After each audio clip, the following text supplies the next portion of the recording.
तो रूस ने यूक्रेन पर ताबड़तोड़ प्रहार के बीच कब्जे का अभियान चलाया हुआ है, लेकिन सोमवार रात से यूक्रेन ने भीषण पलटवार की शुरुआत कर दी है। टारगेट रूस की राजधानी मॉस्को है।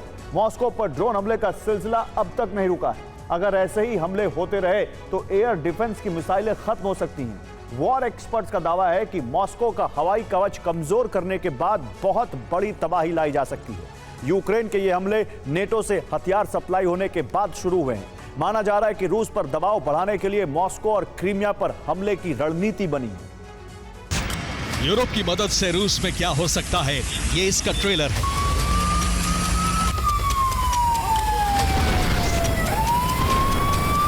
रूस का भविष्य क्या होने वाला है, ये तस्वीरें उसकी झांकी है। खुद को सर्वशक्तिमान समझने वाले रूस को फिर नेटो ने बहुत बड़ा झटका दिया है।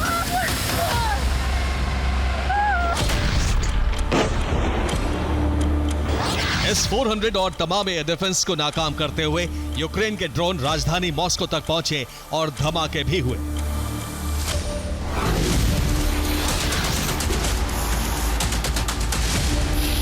मॉस्को में हालात कुछ घंटों के लिए कीव जैसे ही थे। आसमान में ड्रोन की आवाज से दहशत मची थी, खतरे का सायरन बज रहा था।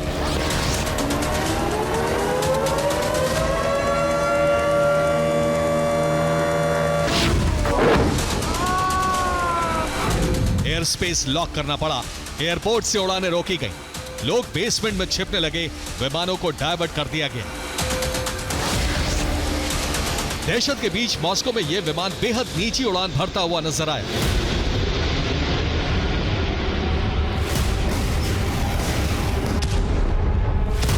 रूस का दावा है कि मॉस्को में एयर डिफेंस लगातार काम करते रहे।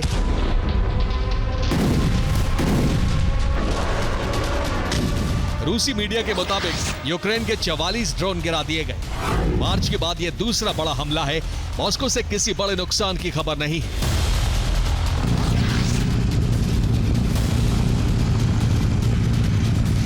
यूक्रेन के भीषण प्रहार का असर यह हुआ कि मॉस्को में कई जगहों पर यूक्रेनी ड्रोन के मलबे गिरे, जिससे मामूली नुकसान हुआ, लेकिन लोगों में दहशत बढ़ गई।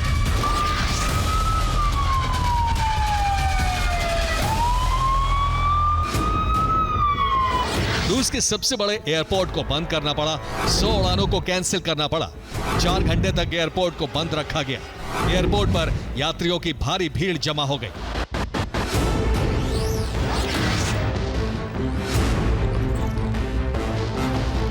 यूक्रेन के इस पलटवार की सबसे बड़ी वजह नेटो देशों से हथियारों की सप्लाई है।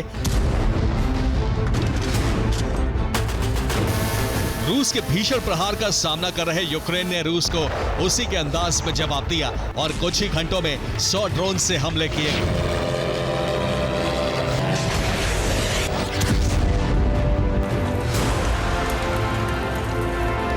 रूसी रक्षा मंत्रालय के मुताबिक सोमवार की रात यूक्रेन से 8 शहरों पर हमले हुए। रूसी एयर डिफेंस से कुल 81 ड्रोन गिराए गए। क्रीमिया और काला सागर में भी हमले किए गए।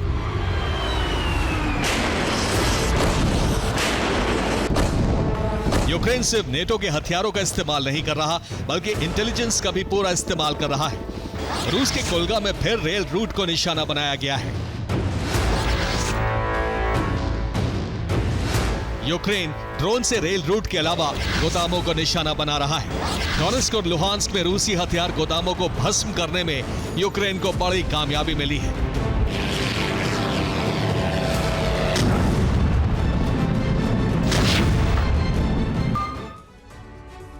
और नेटो और अमेरिका से यूक्रेन को खुफिया जानकारी मिल रही है और यूक्रेनी जासूस सेना के साथ मिलकर सटीक हमले कर रहे हैं। डोनेट्स्क में यूक्रेन ने रूस के 19,000 ड्रोन को नष्ट कर दिया है। सितंबर के पहले हफ्ते में यूक्रेन को डोनेट्स्क में ड्रोन का जखीरा पहुंचने की खबर मिली थी।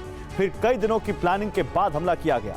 रूस के लिए यह बहुत बड़ा नुकसान है, क्योंकि ड्रोन गोदाम 5 तरह के आधुनिक और घातक ड्रोन का जखीरा उस गोदाम में मौजूद था। लुहांस्क के 99% हिस्से पर रूसी सेना का कब्जा है, इसलिए यहां रूसी सेना ने खूब हथियार जमा किए थे। जानकारी मिलने के बाद यहां भी यूक्रेनी खुफिया एजेंसी ने हमला कर दिया। यूक्रेनी जासूसों का हमला सटीक रहा। हमले में रूसी हथियार गोदाम भस्म हो गया। रूस ने गोदाम में टैंक शेल और गोला बारूद का जखीरा रखा था। रूस के कलुगा में यूक्रेन ने रूस के सबसे ताकतवर एयर डिफेंस को नष्ट कर दिया है। कलुगा में रूसी S-400 एयर डिफेंस पर ड्रोन प्रहार किया गया। हमले में S-400 के लॉन्चर और रडार जल गए। एयर डिफेंस नष्ट होने से रूसी शहर कलुगा का कवच खत्म हो गया है और अब यहां आसानी से ड्रोन प्रहार किया जा सकता है।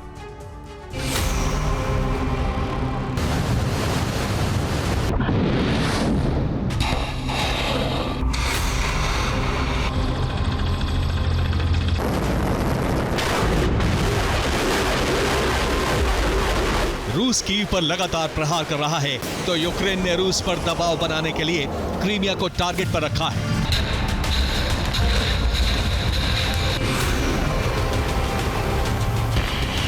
काला सागर के रास्ते यूक्रेन पानी और हवा से लगातार क्रीमिया पर हमले कर रहा है।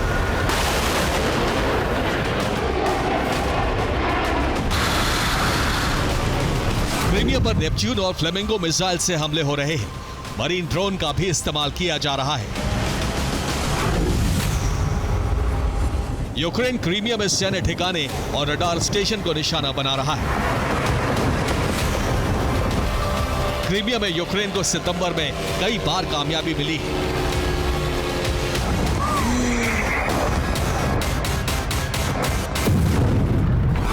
सितंबर की रात को जेट वाले ड्रोन ने एक मिलिट्री यूनिट के मुख्यालय और संचार केंद्र की इमारतों पर हमला किया। कुछ दिन पहले क्रीमिया में रूसी पॉडलैट और नेवो एम रडार पर हमला किया गया था। क्रीमिया में 2 रूसी BE-12 एम्फीबियस विमान और एक Mi-8 हेलीकॉप्टर को निशाना बनाया गया। अब यूक्रेन के ड्रोन ने क्रीमिया में तैनात पांचीर एयर डिफेंस सिस्टम को भी निशाना बनाया है।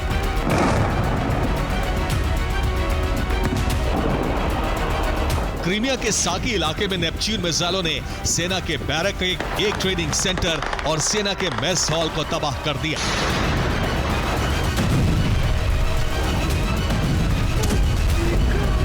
गुस्से में रूसी सेना अब यूक्रेन में रेस्क्यू के दौरान भी हमले कर रही है। सूमी में भी रेस्क्यू के दौरान हमला किया गया।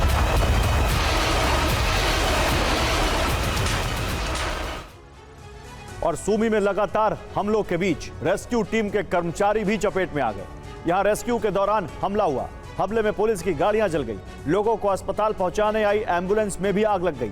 ड्रोन हमले की वजह से यूक्रेन की फायर ब्रिगेड की गाड़ी क्षतिग्रस्त हो गई।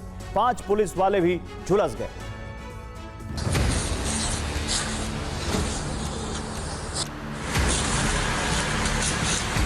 हमला हुआ या हादसा ये तो साफ नहीं है, लेकिन रूसी ट्रेन में अचानक आग लगने की एक और घटना क्रास्नोदर क्राई इलाके में हुई। ट्रैक पर जा रही ट्रेन में अचानक आग लग गई। रूसी मीडिया में आग की वजह का जिक्र नहीं है। यूक्रेन कब्जे वाले इलाकों में हवाई हमले भी कर रहा है। नेटो से यूक्रेन को अमेरिकी GBU सीरीज की गाइडेड बम की सप्लाई हुई है, जो बेहद घातक है।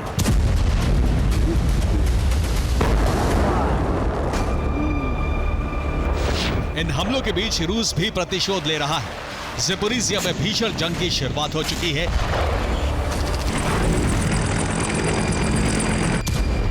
ज़ेपोरिज़िया के रिहायशी इलाकों में रूसी हमलों से भारी तबाही हुई। रूस की बमबारी से यहां कई धमाके हुए हैं। यूक्रेन को मुकाबले के लिए हथियारों का पर्याप्त स्टॉक भेजा गया है और माना जा रहा है कि रूस को यूक्रेन अब मुंह तोड़ जवाब देने के लिए तैयार है। Bureau report, TV9, Bharatvarsh.